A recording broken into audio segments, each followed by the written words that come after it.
આજનો જય હો સદગુરુ સરતાન રામ મહારાજનો જય હો સદગુરુ હિંમત રામ મહારાજનો જય હો વધારેલા હરિગુરુ સંતનો જય હો આજકાનંદનો જય હો આ જગ્યા ભોમ કી જય હો ઓમ નમઃ પાર્વતીપતિ હર હર મહાદેવ।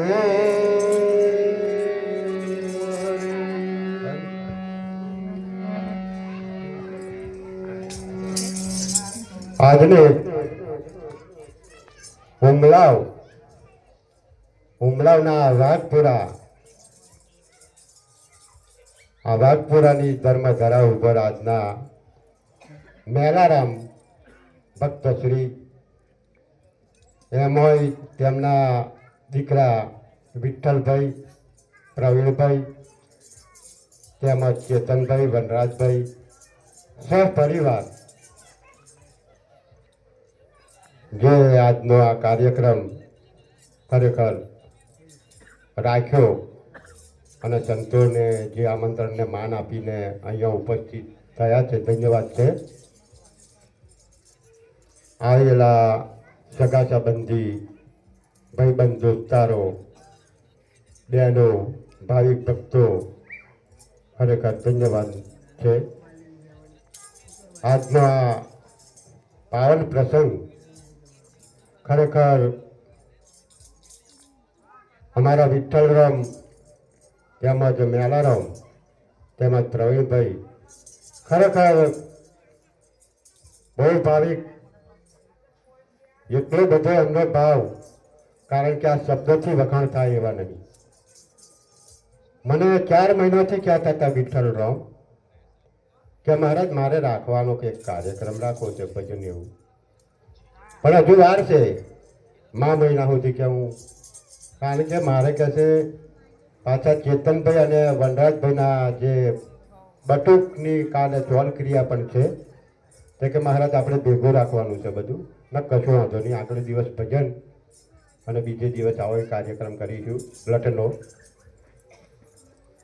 મહારાજ કે મારે મંગળરામ મહારાજને આપણે બોલાવવાના છે, પણ તમે જો ગુરુ મહારાજનું નામ લઈને જજો, મંગળરામ તમને તારીખ આપી દીધી છે। ખરેખર મંગળરામ મહારાજે તારીખ આલી, ખરેખર મને પણ આનંદ થયો ખરેખર। એટલે આ એમનું એક આ કાર્ય મંગળરામ મહારાજ, નામી અનામી સંતો, મારી જોડે બેઠેલા લક્ષ્મણ સાહેબ કોટના, ચંદુરામ મહારાજ, ખરેખર મૈજીરામ મહારાજ નવાકલથી પધારેલા છે, ધન્યવાદ છે। અમારા દેવજીરામ મહારાજ અંબાલી આજના પાવન સાનિધ્યમાં બધા સંતો હળી મળીને આપણે ભજન સત્સંગનો જ્ઞાન સાથે ગમત કરવાની છે, તો મારા વાલાઓ શાંતિ રાખજો, કારણ કે મારે તો બહુ કહેવાનું ના હોય, આશીર્વચન મારે તો દેવજીરામ મહારાજ કે મહારાજ આશીર્વચન તમારે પાઠવવામાં કયું વાંધો નહીં, પણ ખરેખર આ એક આ ગુરુનું ભક્તિનું એક આ પગલું મારા ભગવાન વિઠ્ઠલરામ મહારાજ, વિઠ્ઠલભાઈ અને એમના વડીલ બાપુશ્રી મેલારામ 90 વર્ષની ઉંમર થઈ છતાં દાદા હજુ શરીર, ગુરુની કૃપા, ખરેખર મને બહુ આનંદ થયો। આજનો આ પ્રસંગ એક ગુરુના બંધા એવા, કારણ કે કદમ અસ્થિર છે, રસ્તો જડતો નહીં, પણ અડગ મનના મુસાફરીને હિમાલય પણ નડતો નથી મારા ભગવાન। એટલે ખરેખર આ એક પગલું વાંચ્યું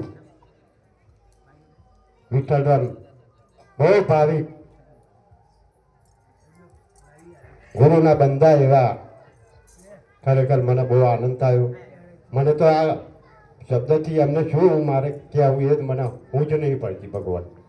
એટલે ખરેખર हे मानव तुझे याद ना किया कि तू ब्रह्म कान से, कुल गोत्र भी तेरा अंश है, लेकिन 2-4 दिन रहना यहाँ कर ले याद, अपना राज्य की स्वराज तेरा निकट है।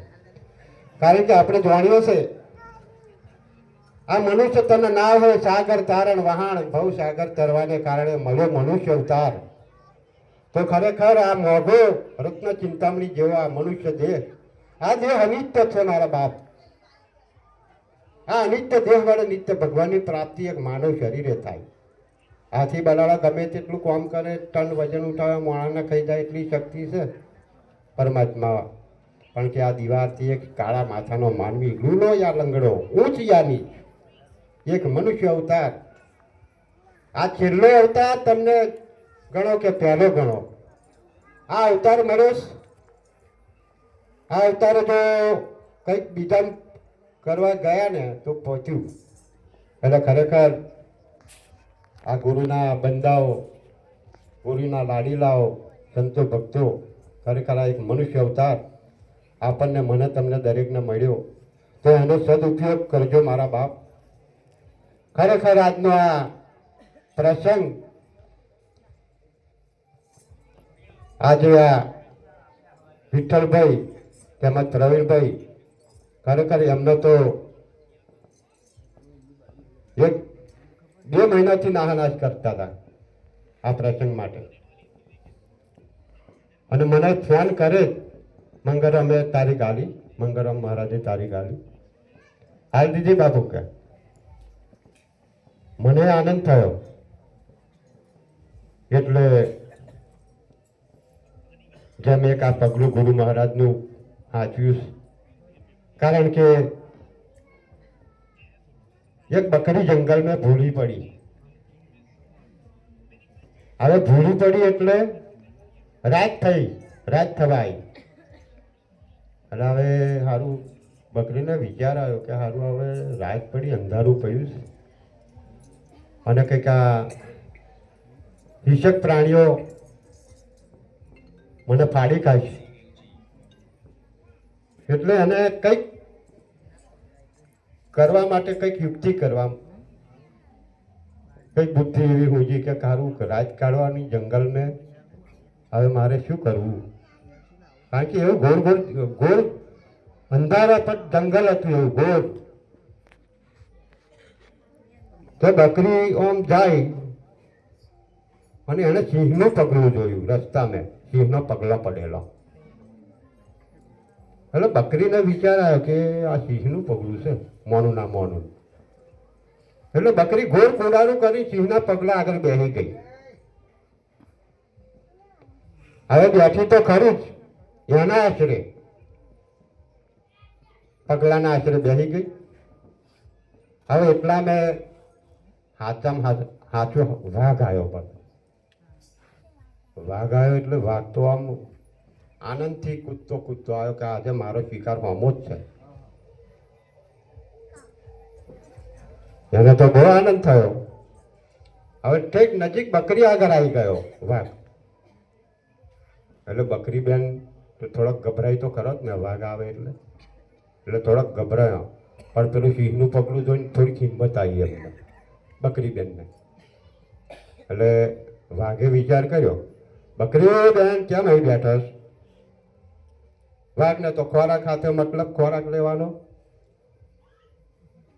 ભાઈ કહે છે હું એમ નહીં બેઠી, આ જોવો કે. તકે શું? તકે જો આ પગલું. તકે આ શું પગલું? તકે આ તો વનના રાજાનું પગલું, સિંહ રાજાનું પગલું. ઓ બાપા, વાઘ કહે છે આ બકરી બેનને ખવાય મારાથી? ના ખવાય. ખરેખર સિંહનું પગલું જોઈને વાઘ ભડક્યો ગયો રિટર્ન. એવા ઘણા પ્રાણીઓ આવ્યો પણ બકરી બેનનો વારે આંખો થયો નહીં. એટલામાં ભગત સાચો સિંહ આવ્યો રાતે 12-1 વાગે. હવે આવ્યો એટલે સિંહને ખબર નહીં કે બકરી પગલું વાંચીને મારું બેઠી. હવે સિંહ આવ્યો એટલે બકરી બેનને જો સિંહે આનંદ થયો, મારો શિકાર હોમો જ છે. પણ પછી નજીક સિંહ આવ્યો બકરી બેનની જોડે. એટલે બકરીને કહ્યું, હે બકરી બેન, તમે કેમ અહીં બેઠા છો રસ્તામાં? તો કે મારા રાજા, હું આ તમારું પગલું હાચવીને બેઠીશ. જો તમારું પગલું ના હાચવ્યું તો આગળના બધા પ્રાણીઓ તમારું પગલું ચોઈ ભૂસી નાખાત. ધન્યવાદ છે કે બકરી બેન તમને. ખરેખર સિંહે ધન્યવાદ આપ્યો. બોલો. એટલે ખરેખર અમારા વિઠ્ઠલભાઈ મારો કહેવાનો ભાવાર્થ એવો કે ખરેખર આ ગુરુનું એક પગલું અહીંયા હાથવી રાખ્યું છે આ ઉમળાઓના વાઘપુરા મુકામે. ધન્યવાદ છે એવા મારા લાડીલા સંતને. એટલે ખરેખર મારે તો ખાલી આશીષ વચન આલવાનો. મારે સત્સંગ ઘણા છે. મંગળમ મહારાજ, લક્ષ્મણદાસ સાહેબ છે, મહીરામ મહારાજ છે. એટલે ખરેખર આજનો આ પાવન પ્રસંગ સદગુરુ મહારાજ એમના ભરેલા ભંડાર રાખે મારા ભગવાન સુખી થાય અને આ ગુરુનું એક વચન દિવસે દિવસે સાચવી રાખે અને ઊંચું આગળ ને આગળ વધારે એવા મારા અંતરના આશીર્વાદ છે. બોલો સદગુરુ મહારાજનો જય હો. સદગુરુ સરતાન રામ મહારાજ મહારાજનો જય હો. જય ગુરુ.